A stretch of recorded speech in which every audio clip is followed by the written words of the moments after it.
Co? Myslím, že už víme. Jo. Ty vole. Ty vole, to je moc horký. No právě, že to je moc horký. Tak je to moc horký, ne? Nejde to, jo.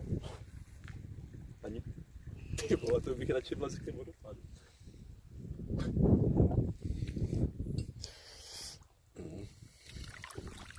Dá se na to zvyknout? Vody to není jako skočit. Ne, ale třeba se na to dá zvyknout. Nevím. Tím se na to nezvykám. Myslel 40 stupňů. Je to horký, ty vole. Tady když si napustíš vanu, tak za začátku se to zdá horký. Je to horký, tak tam nepůjdeme. Ale škoda. Pálí to, je to příliš horký, takže nic. Tam taky. Tady to není hrozný. Jak to je to možné? Nevím. No, tak ještě to na druhou stranu těm schodům zkusit. Tak ještě to jdem na druhou stranu zkusit.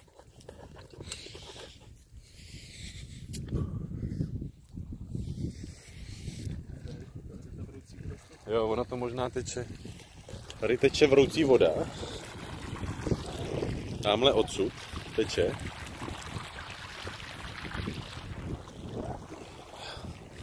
A my ještě zkusíme tamhle v těch schůdcích, třeba tam to nebude tak horký.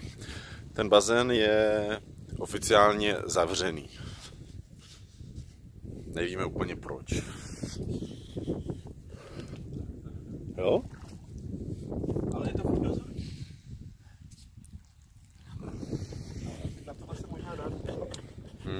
Tak šup. No ale to není šup. To ne... Jakože už asi dál možná nebudu. Protože jakmile si nabočím plavky tou rukou, tak bych mohl mít scrambled eggs. Scrambled eggs.